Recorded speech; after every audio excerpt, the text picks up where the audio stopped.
Bienvenidos y tengan un bendecido sábado. Estamos continuando con las trompetas. Nosotros hicimos una introducción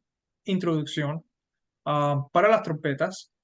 El último estudio nosotros hicimos empezamos ya a tocar la introducción de las trompetas en el capítulo 8 de Apocalipsis.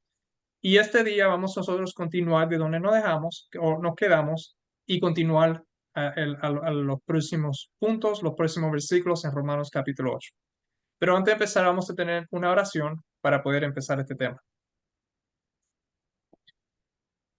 Gracias Dios, por este estudio que estamos haciendo. Gracias por este estudio de las trompetas, especialmente hoy en día, que hay muchos que no entienden exactamente cuándo es que empiezan las trompetas, qué es lo que tenía que ver con las trompetas y por qué las trompetas. Te pido que tú estés con nosotros durante esta presentación, que me llenes la mente de sabiduría, que estés en mi boca para poder explicarlo bien y que todo salga bien y que la mente de cada una persona que está oyendo y viendo este mensaje y este estudio pueda abrirse y pueda entender, igual como tú nos has ayudado a nosotros, poder entender este tema. Te damos gracias por todo en el nombre de Jesús. Amén. Como estaba diciendo mientras yo estoy preparando aquí, hay um, algunas personas que tienen diferentes ideas de las trompetas. Unas razones, si no mencioné por qué en los últimos estudios sobre las trompetas que he hecho esta presentación en PowerPoint, y esta presentación nosotros la puse junta hace como 2 o 3 años atrás cuando estábamos estudiando esto en grupo. Es por la razón que yo he visto en YouTube y he oído de otras personas que las trompetas, por ejemplo, son este tiempo, otros en otro tiempo. En YouTube, por ejemplo, hay unos videos que la trompeta tal va a tocar la hora, pero entonces después hay otro video que dice que no, que la trompeta antes de esa o después de esa iba a tocar primero. Hay confusión de lo que son las trompetas. Y por eso es que creo que Dios me puso en mi corazón que pusiera, que o haga una presentación hace unos años atrás y lo ponga en PowerPoint. Y antes de yo poder hacer eso, tuve que entender a qué tiempo es que las trompetas entraban y por qué es que ellos venían. Y en parte nosotros ya hemos cubrido eso un poquito en el estudio anterior. Pero este estudio vamos a continuar entonces en lo que es otra vez la continuación de las trompetas y creo que en este vamos a ver un poco más para tener un mejor contexto de por qué es que estamos empezando las trompetas en el tiempo que estamos empezando las trompetas. No solamente por lo que hemos visto, pero más información sobre el tema.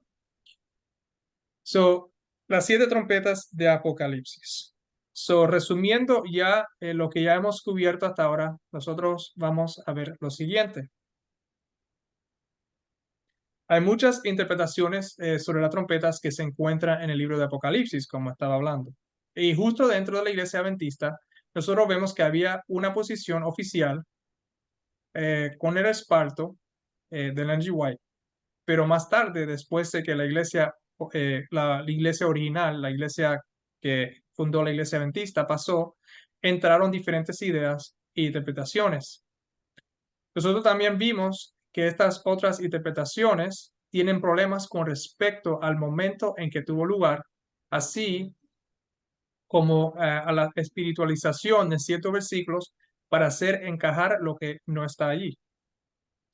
Después nosotros también vimos la introducción a las trompetas que trataba sobre la escena celestial de un ángel con incienso, que trata de la administración celestial y la oración de los santos, y como había otros 7 ángeles a los que se dieron 7 trompetas para declarar juicios en la tierra. También nosotros vimos la historia de cuándo esto probablemente tendría lugar a partir de la Biblia misma, usando Apocalipsis capítulo 2, así como mirando la historia del mundo en relación con Apocalipsis capítulo 2. La última cosa que nosotros cubrimos un poco, pero me gustaría dar algunos detalles más sobre esto, es concerniente a quién y cuándo comenzará el tiempo de estas trompetas basado en otras partes de la Biblia. Y esto nos dará a nosotros un comienzo fundamental para el sonido de las trompetas. Esto se encuentra, esto se está encontrando aquí en la advertencia que Pablo da en 2 Tesalonicenses capítulo 2 y también 1 Timoteo capítulo 4. Y 2 Tesalonicenses capítulo 2, versículo 1 al 3 nos dice: pero con respecto a la venida de nuestro Señor Jesucristo y nuestra reunión con Él, os rogamos, hermanos, que no os dejéis mover fácilmente de vuestro modo de pensar, ni os conturbéis, ni por espíritu, ni por palabra, ni por carta, como si fuera nuestra, en el sentido de que el día del Señor está cerca. Nadie os engañe en ninguna manera, porque no vendrá sin que antes venga la apostasía y se manifieste en el hombre de pecado, el hijo de perdición. Al hablar de la segunda venida de Jesucristo, Pablo, ¿verdad? Nos dice que había algo que tenía que suceder primero. Hubo una apostasía que tenía que ocurrir antes que se manifieste el hombre de pecado, el hijo de perdición. Ya nosotros vimos que este hombre o este sistema surgiría desde adentro de la iglesia, al igual que Judas. Y ahora, ¿y qué va a hacer este hijo de perdición? ¿Verdad? Después que se manifieste, ¿qué iba a hacer este hijo de perdición? Vemos en el versículo 4 de 2 Tesalonicenses capítulo 2, el cual se opone y se levanta contra todo lo que se llama Dios o es objeto de oculto, tanto que se sienta en el templo de Dios como Dios, haciéndose pasar por Dios. El hijo de perdición iba a oponerse a Dios y pretender tomar su lugar en el templo como si él fuera Dios. Esto iba a suceder en un proceso. Recuérdese que se trataba la tercera y cuarta era de las iglesias que nosotros ya cubrimos. Nos dice en Apocalipsis capítulo 2, versículo 13: yo conozco tus obras y donde moras, donde está el trono de Satanás, pero retienes mi nombre y no has negado mi fe, y ni aun en los días en que Antipas, mi testigo fiel, fue muerto entre vosotros, donde mora Satanás. Y en el versículo 20 de Apocalipsis 2 dice: pero tengo unas pocas cosas contra ti, que toleras que esa mujer Jezabel, que se dice profetiza, enseñe y seduzca a mis siervos a fornicar y a cometer cosas sacrificadas a los ídolos. Brevemente, ya que cubrimos esto antes, Jesús está afirmando de que su iglesia pasaría por un periodo en el que se mezclarían con los del paganismo, donde Satanás mora entre ellos. Eso está en contra o en contraste, esto está en contraste con los cristianos donde Dios mora entre ellos. Y una cosa que quiero que recordemos más adelante es que en la Biblia hay un patrón para los juicios de Dios. En el Antiguo Testamento vemos como él traía juicios contra su pueblo, Israel, cada vez que adoraban a dioses falsos. La adoración de dioses falsos ocurriría primero antes de que cayeran los juicios para traerlos de vuelta. En este momento de la historia tuvimos los diferentes concilios que estaban tratando de establecer la identidad de Dios, el Hijo de Dios y el Espíritu Santo.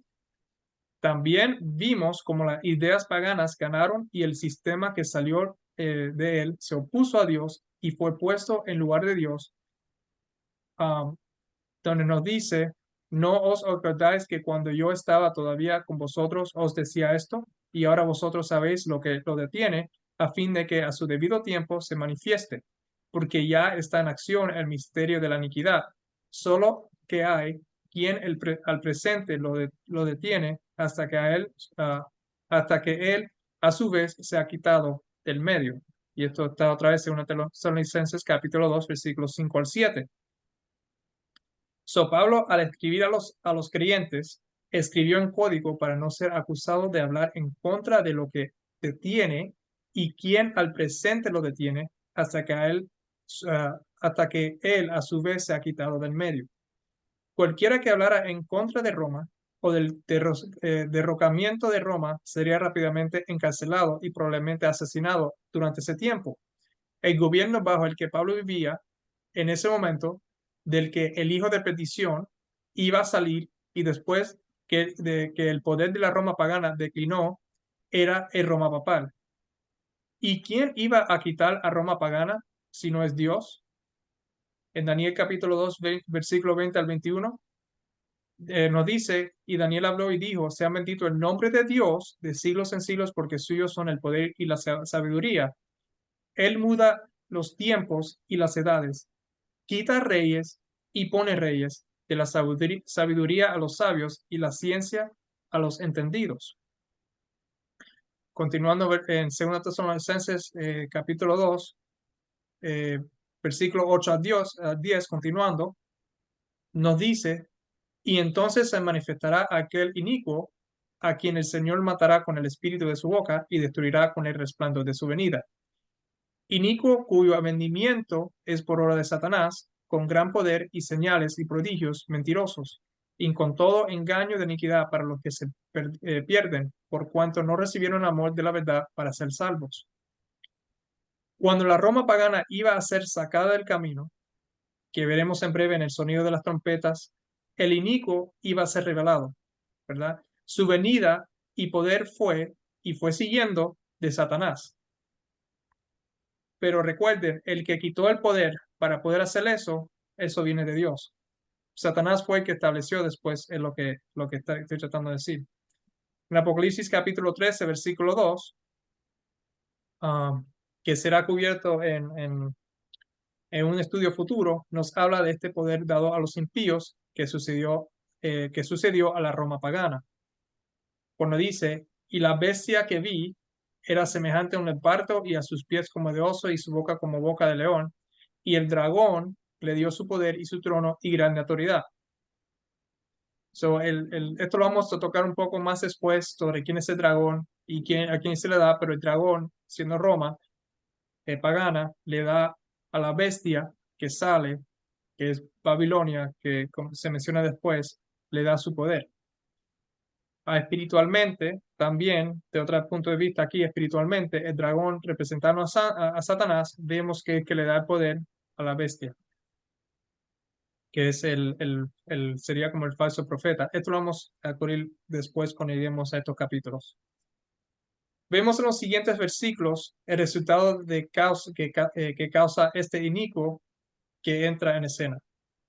Aquí vamos a ver qué es la causa, por qué el inicuo es que entra en la escena.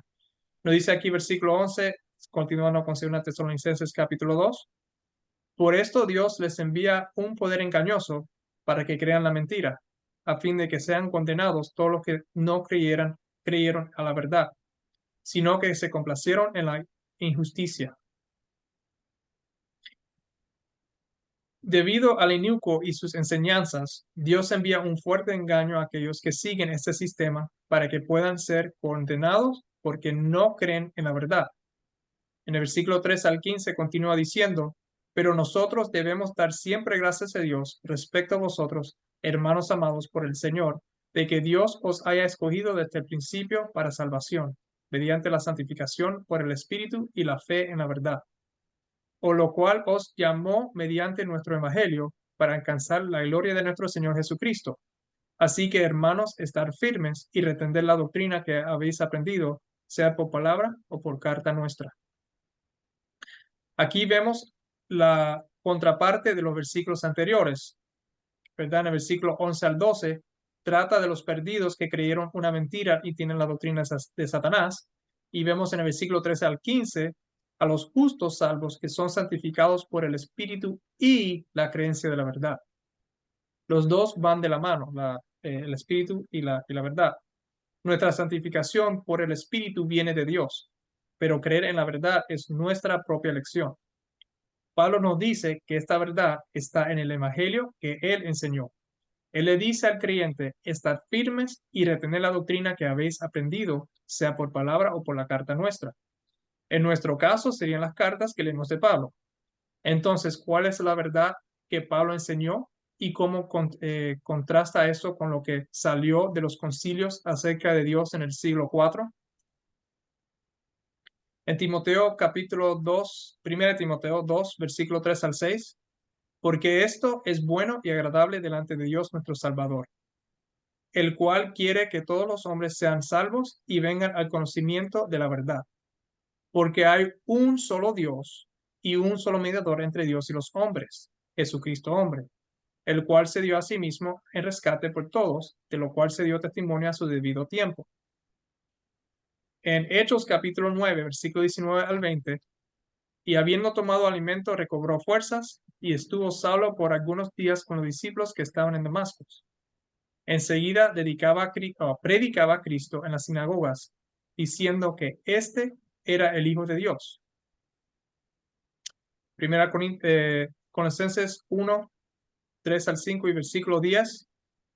Siempre orando por vosotros, damos gracias a Dios, Padre de nuestro Señor Jesucristo, habiendo oído de nuestra fe en Cristo Jesús y del amor que tenéis a todos los santos, a causa de la esperanza que os está guardado en los cielos, de la cual ya habéis oído por la palabra verdadera del Evangelio, para que andéis como es digno del Señor, agradándole en todo, llevando fruto en toda buena obra y creciendo en el conocimiento de Dios. Y 1 Corintios 8, 6 y 7.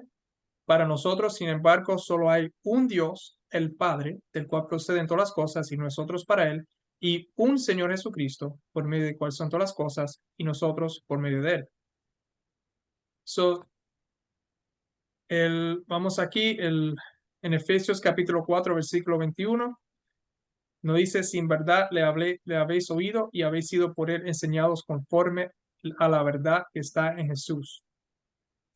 Y en Juan 17, versículo 1, 3, estas cosas habló Jesús y levantando los ojos del cielo dijo, Padre, y esta es la vida eterna, que te reconozcan a ti, el único Dios verdadero, y a Jesucristo, a quien has enviado. Déjame retroceder aquí, un momentico, y vemos lo siguiente, versículo 4 y versículo 5, dice, ven el conocimiento de la verdad, que hay un solo Dios y un mediador, que es Jesucristo. Y entonces, ¿qué es lo que Pablo o Saulo predicó sobre el Jesucristo? ¿Verdad? Que Él es el Hijo de Dios. Siguiendo, ¿verdad? Nos dice que damos gracias a Dios. ¿Y quién es este Dios? ¿Verdad? Si Jesús es el Hijo de Dios, aquí está. Si Jesús es el Hijo de Dios, ¿quién es Dios? Dios es el Padre de nuestro Señor Jesucristo. Y eso es la cual ya habéis oído por versículo 5, por la palabra verdadera del Evangelio. Y versículo 10, andéis digno como es el Señor y creciendo en el conocimiento de Dios. ¿Y cuál es ese conocimiento? Que hay un solo Dios, el Padre, y un Señor Jesucristo. Pero no todos a este conocimiento. En Efesios 4:21, la verdad que está en Jesús. ¿Y cuál es la verdad que Jesús enseñó? Estas cosas habló Jesús cuando oró al Padre, que Él es el único Dios verdadero y está el Jesucristo. La verdad que Pablo enseñó, ya sea por palabras o cartas, fue que simplemente hay un solo Dios, que es el Padre, y un Señor Jesucristo, el Hijo de Dios, que es nuestro mediador. ¿Cómo se compara esto con lo que salió de los concilios sobre la identidad de Dios y la Roma papal y lo que la Roma papal enseña hoy? Y aquí está, se lo voy a leer. Es largo, pero se lo voy a leer aquí para que lo puedan ver, o oír por lo menos. Y la fe católica es esta. Adoramos a un solo Dios en la Trinidad y a la Trinidad en la unidad, ni confundir a las tres personas, a las personas, ni dividir la esencia, porque hay una persona del Padre, otra del Hijo y otra del Espíritu Santo, pero la deidad del Padre, del Hijo y del Espíritu Santo es toda una, la gloria igual, la majestad coeternal, tal como es el Padre, tal es el Hijo y tal es el Espíritu Santo. El Padre increado o no creado, el Hijo no creado y el Espíritu Santo no creado. El Padre ilimitado, el Hijo ilimitado, el Espíritu Santo ilimitado. El Padre eterno, el Hijo eterno y el Espíritu Santo eterno. Y sin embargo, no son tres eternos, sino uno eterno. Como tampoco hay tres no creados, ni tres infinitos, sino uno increado y uno infinito. Así también el Padre es todopoderoso, el Hijo todopoderoso y el Espíritu Santo todopoderoso. Y sin embargo, no son tres todopoderosos, sino un todopoderoso. Así que el Padre es Dios, el Hijo es Dios y el Espíritu Santo es Dios. Y sin embargo, no son tres dioses, sino un solo Dios. Así también el Padre es el Señor, el Hijo es Señor y el Espíritu Santo Señor. y sin embargo, no tres señores, sino un Señor. Porque así como estamos obligados por la verdad cristiana a reconocer a cada persona por sí misma como Dios y Señor, así estamos prohibidos por la religión católica para decir, hay tres dioses o tres señores. El Padre no está hecho de nadie, ni creado, ni engendrado. El Hijo es solo del Padre, no hecho, ni creado, pero engendrado. El Espíritu Santo es del Padre y del Hijo, ni hecho, ni creado, ni engendrado, pero procediendo. Así que hay un Padre, no tres padres, un Hijo, no tres hijos, un Espíritu Santo, no tres Espíritus Santos. Y en esta Trinidad, ninguno es antes o después de otro, ninguno es mayor o menor que otro, pero las tres personas enteras son coeternales y coiguales, de modo que en todas las cosas, como se dijo anteriormente, la unidad en la Trinidad y la Trinidad en la unidad deben ser adoradas. Por lo tanto, el que será salvo, que piense así en la Trinidad. Ahora, aunque esto puede sonar un poco confuso, ¿verdad? Aquí está la versión más corta de una fuente con la que podría estar familiarizado muchos de nosotros. Nos dice, esto es un resumen, que hay un solo Dios, Padre, Hijo y Espíritu Santo, una unidad de tres personas coeternales. Dios es inmortal, todopoderoso, todo concedor, por encima de todo y siempre presente. Él es infinito y está más allá de la comprensión humana, pero conocido a través de su autorrevelación. Dios, que es amor, era para siempre digno de oración y servicio por toda la creación. Y esto viene de la página adventista. eh, Ahí está la fuente. So, una cosa a leer, esa es la versión más corta, que lo mismo prácticamente de lo que se dice aquí, de la Iglesia Católica. Pero una cosa que encontré bien interesante es aquí antes de la última punta roja, el punto rojo que no lo cubrí en el estudio cuando originalmente lo dije, donde dice aquí, el Padre no está hecho de nadie, ni creado, ni engendrado. El Hijo es solo del Padre, no hecho ni creado, pero engendrado. Significa que cuando alguien engendra, viene después. El Espíritu Santo es el Padre, el Hijo, ni hecho, ni creado, ni engendrado, pero procediendo. So, en cierto punto nos está diciendo aquí que el Padre es la fuente y el Hijo viene engendrado, pero después nos dice que ninguno está antes o después del otro y todos son iguales. So, yo he oído, y me imagino que en cierto punto pudiéramos decir lo mismo del Espíritu Santo, que en la Iglesia Católica, cuando se habla de engendrar, no significa que el Padre engendró una sola vez, sino que el Padre siempre ha estado engendrando desde siempre, porque no tiene principio. So, el Hijo es algo que siempre está continuamente siendo engendrado, que no es lo que la Biblia enseña. Y el Espíritu es algo que siempre está procediendo, porque si no tiene un empezar o no tiene un punto de fuente y eso es donde viene la parte porque es una confuso, porque después dice, como dice, esta Trinidad, en esta Trinidad ninguno es antes o después de otro, ninguno es mayor o menor que otro, pero los tres personas enteras son cuaternas y iguales. O tenemos el Padre, entonces, que está generando el Hijo todo el tiempo y el Espíritu Santo todo el tiempo y una generación, y por eso es que es un poco medio confuso esta idea, y por eso es que la definición más fácil y más simple que resumen todo lo que está diciendo para poder entenderse está aquí en la versión adventista. Y también esto también está en otras denominaciones, pero escogí esta porque es la más conocida para muchos de nosotros. So, en lugar que Dios sea un divino ser, un ser divino, como con un hijo divino, tenemos la Trinidad, que es un ser divino compuestos por tres personas divinas. Estas tres personas toman roles y no son lo que dice su nombre. El Padre en sí no es el Padre del Hijo y el Hijo no es el Hijo del Padre, etc. Puede haber ligeras diferencias entre las definiciones de la Trinidad, pero todo se reduce a tres personas que equivalen a un solo Dios. En otras palabras, diferentes personas pueden decir, los católicos dicen, tengo esta idea de la Trinidad, los por decir, los protestantes pueden decir, bueno, yo tengo esta idea de la Trinidad que es un poquito diferente. Los adventistas pueden decir, bueno, la Trinidad mía no es necesariamente así, no es la de la católica, es un poquito diferente.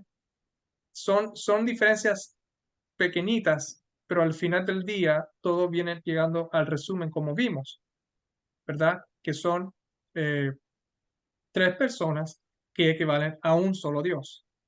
Y este no es el evangelio que Pablo enseñó y no es la verdad como lo enseñó Jesús.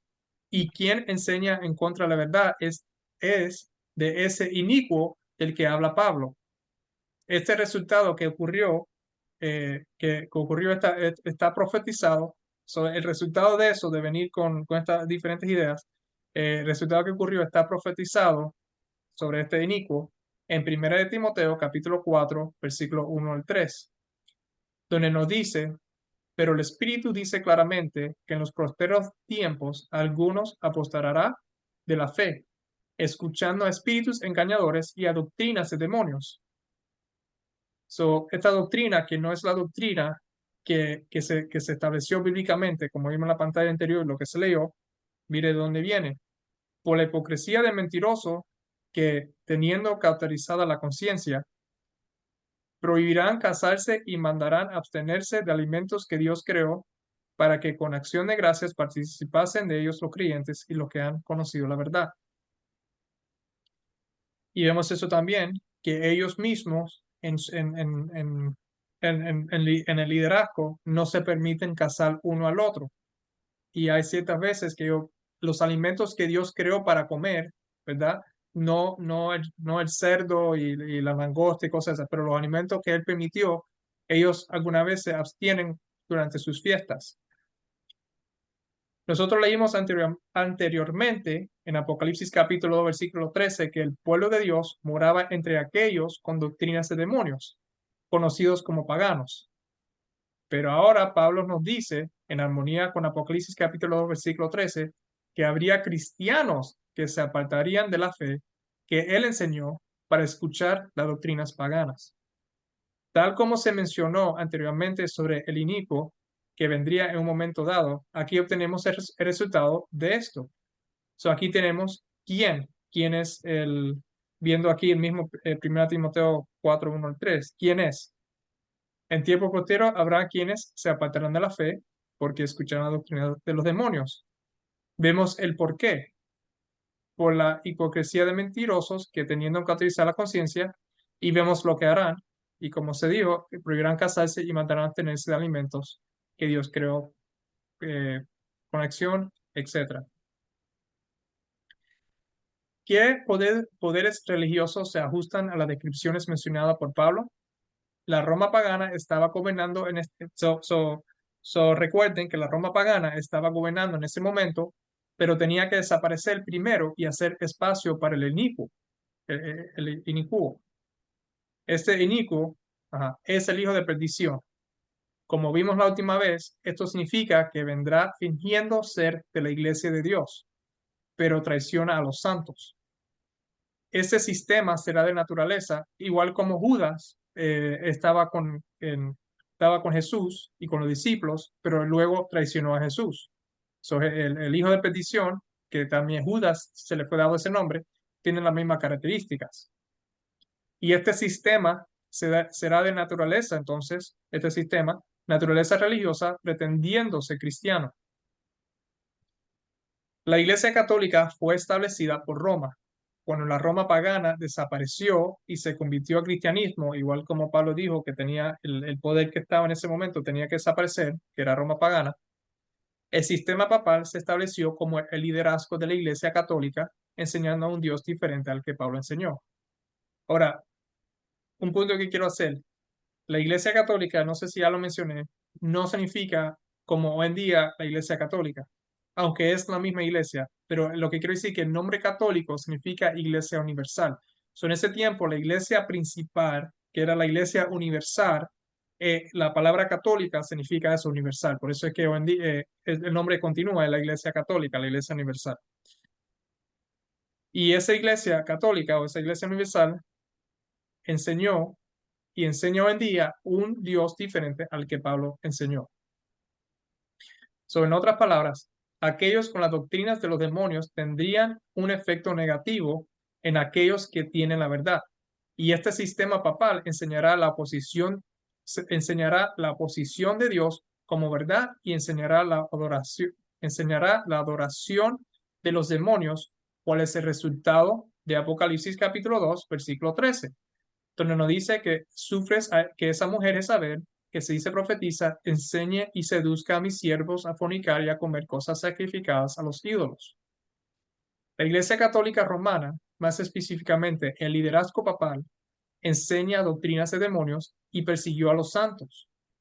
Las trompetas de Dios eran una respuesta a este problema con la esperanza de que por medio de juicios pudiera haber una conversión a la justicia, una conversión a la justicia, ¿verdad? Como dice aquí en Isaías capítulo 26, versículo 9, porque luego que hay juicios tuyos en la tierra, los moradores del mundo aprenden justicia.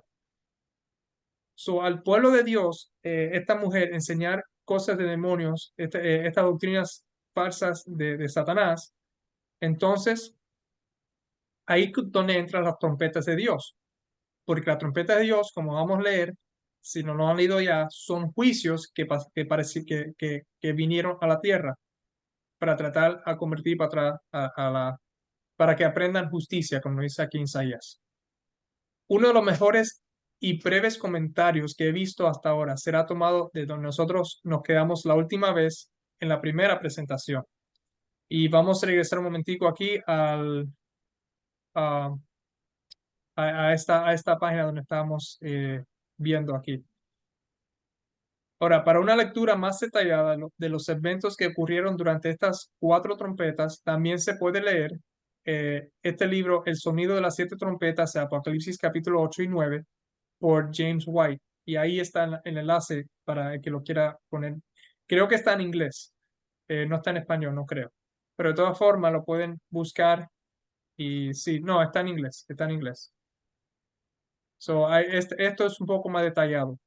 Nosotros lo que vamos a hacer aquí va a ser más resumido para cogerle un aire, igual como todos estos estudios han sido, para tener un entendimiento por arriba. Vemos que en la primera trompeta, ¿verdad? Vamos a tocar ahí. El primer ángel tocó la trompeta y el granizo y el fuego siguieron, mezclados con sangre, y fueron arrojados a la tierra. Y 1/3 de los árboles se quemaron y toda la hierba verde se quemó. Nos dice Apocalipsis capítulo 8, versículo 7. Este lenguaje sugiere una violenta tormenta de granizo. El Antiguo Testamento, en el que se base el libro de Apocalipsis, da la pista de lo que representa una tormenta de granizo en la profecía. Al describir la invasión de los asirios a la tierra de Israel, el profeta declara, en Isaías capítulo 28, versículo 2, He aquí el Señor tiene un poderoso y fuerte como una tempestad de granizo y una tormenta destructora como una inundicia de aguas poderosas que se desbordan, que los traerá a la tierra con su mano. El profeta, describiendo la invasión asiria, la comparó con una poderosa tormenta de granizo. Una vez más, al describir la invasión de Gog y Magog, el profeta Ezequiel nos dice, en capítulo 38, versículo 9, ascenderás viniendo como una tormenta, cubriendo la tierra como una nube, tú y todas tus tropas y muchos pueblos contigo. Entonces, en primer lugar, podemos concluir con seguridad que una tormenta, como la descrita en la primera trompeta, simboliza una invasión militar. Las tormentas de granizo que caían sobre el territorio romano siempre provienen del norte, lo que sugiere que esta invasión sería de las regiones del norte. En segundo lugar, el simbolismo también sugiere la destrucción del medio ambiente natural, ya que los árboles se quemaron, así como toda la hierba verde. Dice aquí para que lo tengan en Apocalipsis capítulo 8, versículo 7, para que lo lean. Esto indica que los bosques, los pastos y cultivos serían destruidos por los invasores. Y en tercer lugar, había granizo y fuego mezclado con sangre que indicaba carnicería, la matanza de humanos y bestias. La importancia de 1/3. ¿verdad? Porque nos dice, un tercio de los árboles se quemaron y toda la hierba verde se quemó. La tercera que se menciona a lo largo de las trompetas se aplica a una tercera parte del Imperio Romano. Desde la época de Constantino, como leímos o vimos ya en el último estudio, hubo tres divisiones del imperio: el este, el oeste y la sección central llamada Illyricum, que comprendía desde la península balcánica, excepto Tracia, hasta lo que ahora llamamos el sur de Austria. Hay evidencia histórica de una invasión militar de una de las divisiones del Imperio Romano que cumple con las especificaciones de la primera trompeta.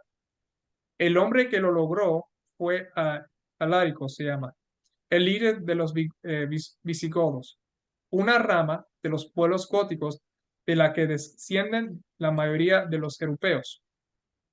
Los godos provienen del noreste de Europa, de los alrededores del Báltico, donde fueron presionados por otros pueblos que emigraban desde el este.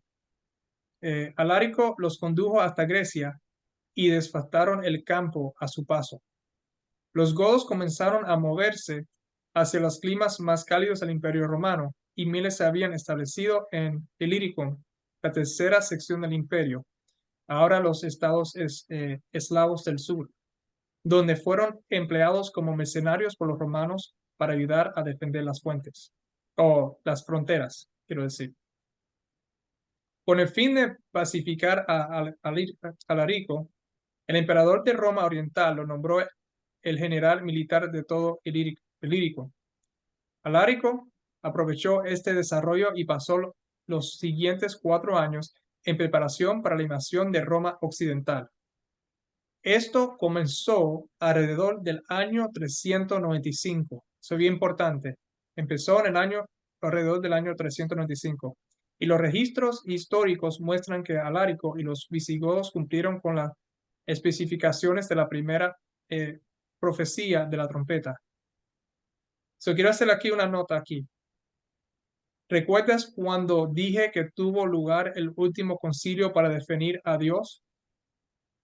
Recuerdan, yo mencioné que el último concilio para definir a Dios, creo que lo mencioné en el estudio anterior, fue en el año 395, que fue, como dice aquí, como dije, que aquí fue cuando comenzó todas estas movidas que se está hablando, como muy arriba, que los godos en el año 395 se movieron al este y después empujó, etc.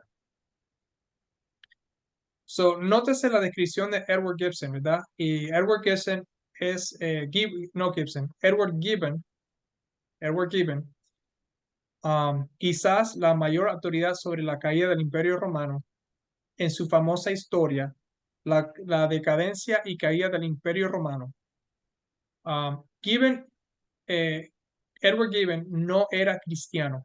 Él era un escéptico y ha sido llamado el comentarista inconsciente del Apocalipsis porque cuando escribió sobre la caída de Roma usó un lenguaje casi idéntico al del apóstol Juan en su descripción de las trompetas del Apocalipsis. De una manera notable, Gibson mostró cómo estas trompetas cumplieron con su cumplimiento. Nos dice de la invasión de Alarico y los visigodos. Él escribió: valiente, el emperador romano fue informado de que el norte estaba agitado por una furiosa tempestad. Una furiosa tempestad se emocionó entre las naciones de Alemania. Ahí está, parece que ahí está lo que él escribió. Una furiosa tempestad se emocionó entre las naciones de Alemania. Una formidable tempestad de los bárbaros de Alemania parecía dispuesta a estallar sobre las provincias de la Galia. La nación gótica, en el año 395, estaba en armas. Desertaron de sus granjas al primer sonido de la trompeta.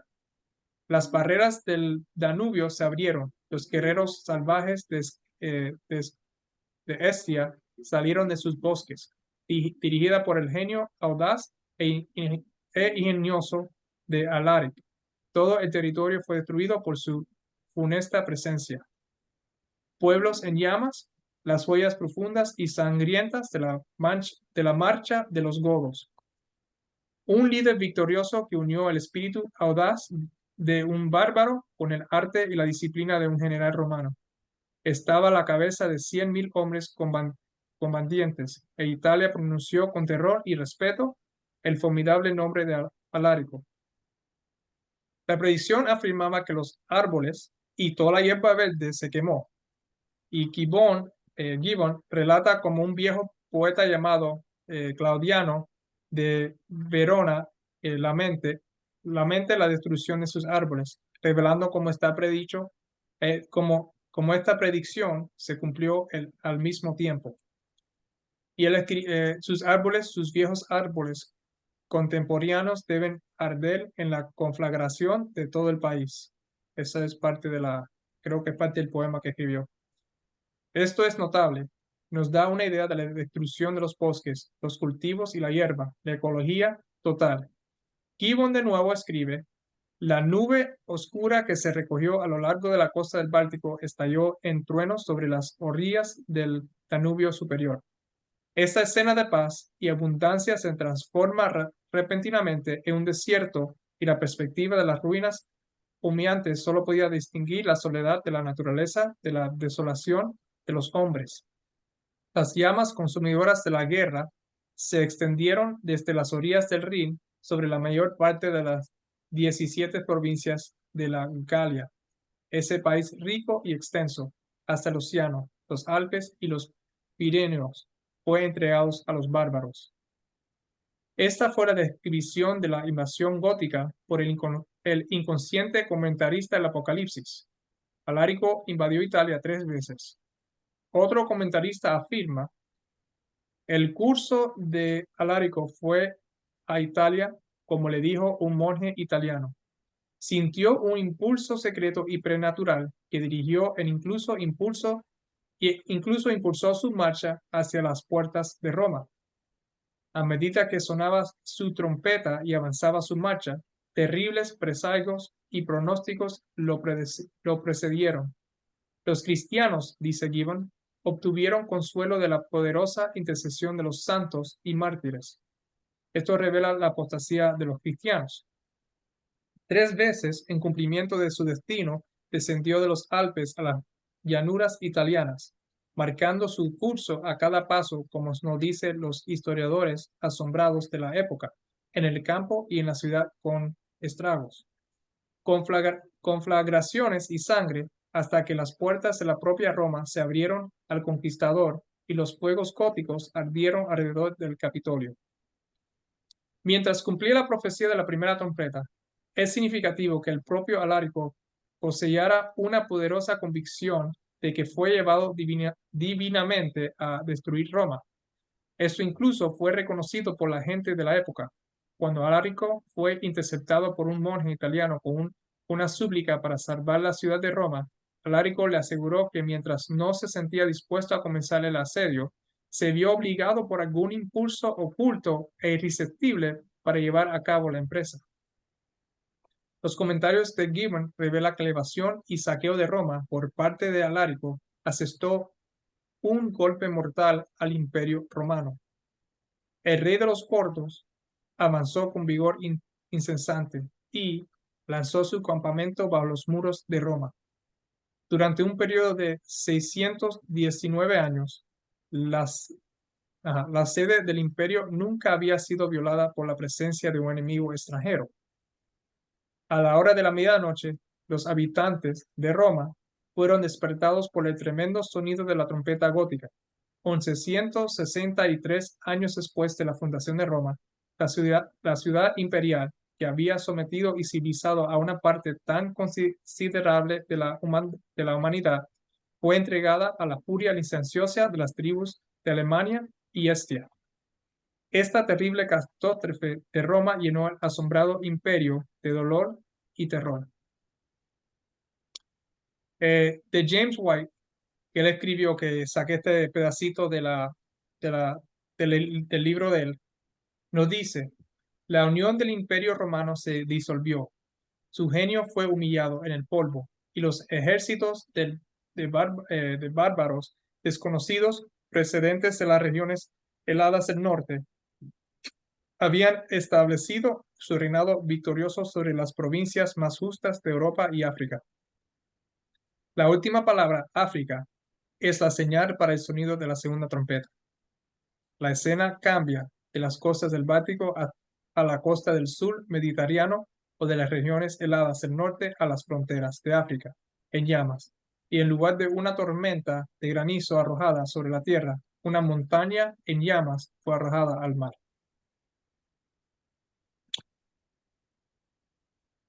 Viendo la segunda trompeta, y creo que vamos a terminar con la segunda trompeta, nos dice en Apocalipsis capítulo 8, versículo 8 al 9, que el segundo, vimos cómo vino del norte, ¿verdad? Porque hablaba de granizos, del frío del norte, cómo vino y toda la destrucción que hizo, y cómo los árboles y todas esas cosas estuvieron quemados, igual como, y eso empezó del año 395, ¿verdad? Que fue cuando el último concilio, ya que definió, dijo, ya esto va a ser, la Trinidad va a ser lo oficial, de ese punto para adelante entonces empezó la primera trompeta.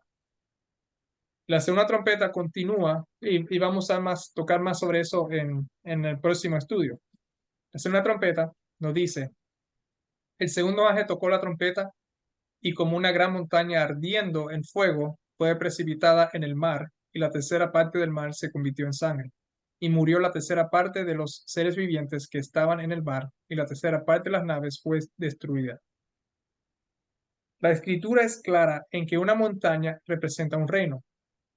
En consecuencia, este simbolismo sugiere un poder conectado con el mar, una invasión de una potencia eh, marítima comparada con una montaña en llamas.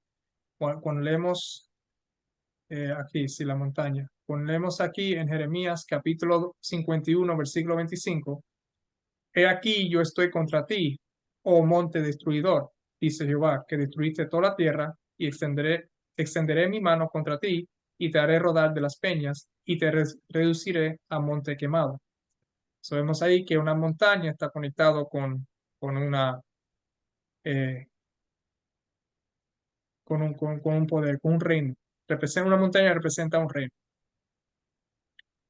Esto aquí alude al reino de Babilonia en Jeremías, que había conquistado el mundo de su época, de modo que el profeta describió a la nación de Babilonia como una montaña destructora.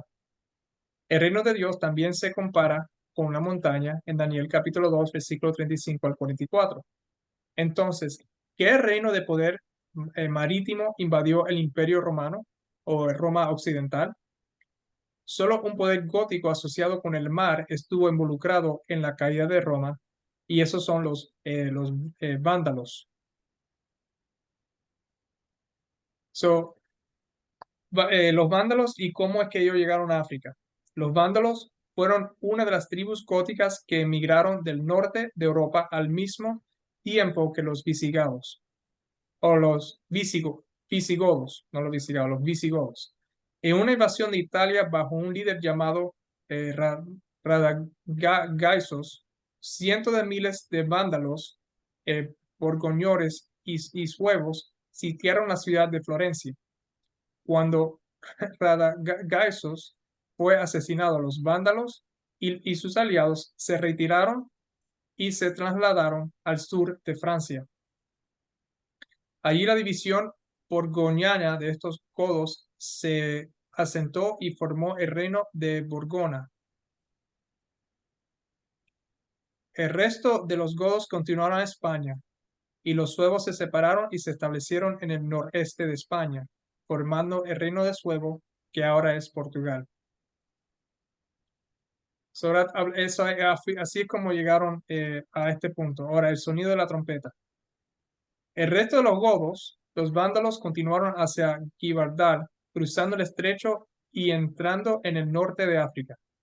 Aquí ya vemos cómo es que llegamos aquí y ahora cómo es lo que tiene que ver con el sonido de la trompeta. Allí se establecieron con su capital en el sitio de la antigua Cartago. Su líder era un hombre llamado Gensérico, un cristiano, que era un cristiano. Bajo su gobierno, los vándalos se hicieron cristianos, atendiendo a la fe ariana.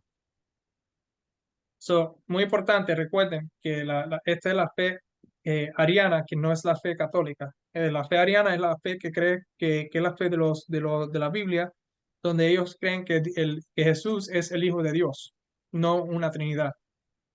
Esta fe estaba en conflicto con la Iglesia Católica apóstata. Otra vez, la fe ariana no creía en la Trinidad y fue el punto de vista opuesto durante los concilios a partir del año 325. Esa fe fue el punto opuesto.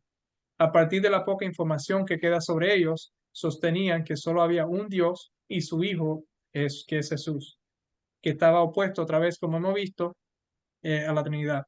Cuando vimos los versículos de la Biblia, lo que los discípulos y los apóstoles y todo enseñan de un solo Dios y su Hijo, comparado a la que la Trinidad, la creencia católica enseñaba. Y durante los siglos, los concilios, empezaron en el año 325, la fe ariana era la otra, estaba la idea trinitaria y la idea ariana, por decirlo, por ponerle un nombre, que era la bíblica, estaban opuestos por mucho tiempo, hasta el año 395. Y este grupo era de la fe ariana. Mientras que los vándalos desarrollaron un reino fuerte, no pudieron extender sus fronteras hacia el sur debido a los límites del desierto. Se volvieron hacia el mar, construyeron una armada fuerte que comenzó a devastar las costas del Mediterráneo. Debido a que eran anticatólicos, los vándalos atacaron los centros católicos, especialmente en el oeste de Roma. Oeste de Roma, pues si acaso que no me oyeron. Los vándalos eran únicos entre las naciones alemanas por el hecho de que mantenían una flota. Donde no dice, y la tercera parte del mar se convirtió en sangre y murió la tercera parte, ahí está, y murió la tercera parte de los seres vivientes que estaban en el mar y la tercera parte de las naves fue destruida. Eso es lo que dice el versículo. Y ahí se conecta. La segunda predicción de trompeta y simbolismo que sugiere una invasión asociada con el mar fue cumplida por los vándalos por completo. El Imperio Romano perdió a África. Como afirma Simondie, la pérdida de África fue quizás una de las mayores calamidades que podrían haber superado al Imperio Occidental. África era el granero de Roma, pero lo que la pérdida de África significó la pérdida de una fuente principal de suministro de alimentos de Roma. Gibbon describe los ataques a Roma occidental por los vándalos. La pérdida o desolación de las provincias desde el océano hasta los Alpes perjudició la gloria y la grandeza de Roma. Su prosperidad interna fue irremediablemente destruida por la separación de África. Después de un intervalo de 6 siglos, las flotas que provienen de los puertos de Cartago reclamaron nuevamente el imperio del Mediterráneo. Fue desde Cartago donde los fenicios se habían asentado 600 años antes, que Aníbal atacó la Roma imperial. Una vez más, de Cartago llegaron los vándalos bajo Gensérico, atacando Roma occidental y particularmente los centros de la Iglesia Católica donde floreció la apostasía. Gibbon continúa. Los vándalos visitaron repetidamente las costas de España, Liguria, Toscana, Campania, Lucania, Brutión, Apulia, Calabria, Venecia, Dalmacia, Epireos, Grecia y Sicilia. Fueron tentados a someter la isla de Cerdeña, tan ventajosamente colocada en el centro del Mediterráneo, y sus brazos extendieron la desolación o el terror desde las columnas de Hércules hasta la desembocadura del Nilo. Es significativo que Gensérico, como Alarico el visigodo, se creyera un agente de la ira divina. Tomás Horken registra, el que escribió esto es Tomás Horken, las flotas se convirtió bajo la dirección de Genseric, la primera potencia naval en el Mediterráneo. Al final, el trabajo de devastar la costa se volvió casi monótono y la elección de una víctima difícil. Una vez, cuando la flota había pesado el ancla y estaba navegando desde el amplio puerto de Cartago, el timonel se volvió hacia el rey y le preguntó qué puerto debía dirigir. Por los hombres con los que Dios está enojado, respondió el rey y vándalo, y dejó los vientos y las aguas para resolver la pregunta de quiénes eran los objetos apropiados de la ira del cielo. Finalmente, el emperador de Roma Oriental se alió con Roma Occidental para construir una flota gigantesca con el fin de destruir el poder naval de Mandal. Esta flota romana fue destruida 2 veces por el fuego de los vándalos, y esto podría ser el cumplimiento de la predicción de la trompeta de que 1/3 de las criaturas vivientes en el mar murieron y 1/3 de los barcos fueron destruidos. En Apocalipsis capítulo 8, versículo 9, que es lo que tengo ahí en la pantalla. La destrucción causada por los vándalos fue extraordinaria. Y ahí termina la parte de los, o aquí estamos hablando ya la parte de los vándalos, y aquí vamos a terminar. Los vándalos cumplieron la segunda trompeta, finalmente, en oposición mortal a la Iglesia de Roma, debido a su fe ariana, fueron confrontados por el poderoso y fuertemente católico emperador romano Justiniano. En el año 533 después de Cristo, envió un ejército a África bajo el general Palisarios. Ese mismo año, los vándalos fueron derrotados en la decisiva batalla de Tricameron y Cartago fue derrocada.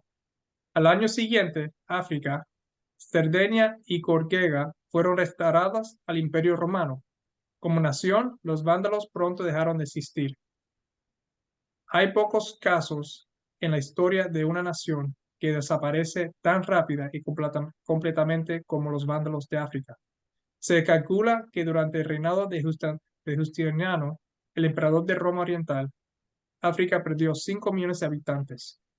Por lo tanto, el arianismo se extinguió en esa región, no por ninguna aplicación de la conformidad, sino por el exterminio de la raza que lo había introducido y profesado. En Daniel capítulo 7, versículo 8 al 21, tengo ahí, nos dice, y aquí con esto terminamos. Mientras yo contemplaba los cuernos, he aquí que otro cuerno pequeño salía entre ellos, y delante de él fueron arrancados 3 cuernos de los primeros. Y aquí que este cuerno tenía ojos como de hombre y una boca que hablaba grandes cosas. Y veía yo que estos cuernos hacían guerra contra los santos y los vencían. Vamos a dejarlo ahí por ahora para no continuar ya que hemos estado aquí un tiempo. Nosotros vimos en la primera trompeta que vienen los granizos que vienen con el norte, vinieron del norte y bajaron con Roma. Y vimos entonces que África fue donde vino de abajo, que tenía las naves, ¿verdad? Y hablaba de montaña y fuego, que es opuesto a granizo, y vemos que África está del sur y vinieron del sur. Vimos como los generales o los líderes militares que hicieron su guerra lo hicieron por impulso, tenían un impulso divino que era lo que lo estaba empujando a hacerlo. No que querían hacerlo, pero lo querían hacer. Y vimos que el último dijo, deja que Dios escoja contra quién él está enojado y dejó que el Dios mueva el barco de acuerdo a los vientos y que lo llevó a donde lo llevó. Y ahí hubo guerra y destrucción. Y cuando trataron de ir contra ellos, eh, las 2 o 3 veces que leímos, fueron destruidos, Roma fue destruida. Los, los juicios de Dios, como vimos en Isaías, creo que fue, o sí, creo que fue Isaías. Bueno, el punto es que los juicios de Dios contra Israel en el Antiguo Testamento era cuando ellos iban y adoraban a otros dioses y venían los juicios para tratar de traer para atrás el pueblo a la justicia. Vemos otra vez, las trompetas son juicios. Y estamos viendo poco a poco que después, en el año 395, que se estableció una Trinidad, que vemos que no es lo que la Biblia enseña, entonces las trompetas empezaron a tocar y Dios entonces empezó a hacer sus movimientos contra Roma. Vamos entonces a terminarlo aquí y el próximo estudio continuamos con la tercera trompeta, la cuarta, y vamos a ver también otras cosas que va a ser muy interesante como introducción a esas. Hasta el próximo estudio o el próximo sábado los veo. Vamos a tener una oración antes de que se me olvide. Vamos a tener una oración para poder también terminar.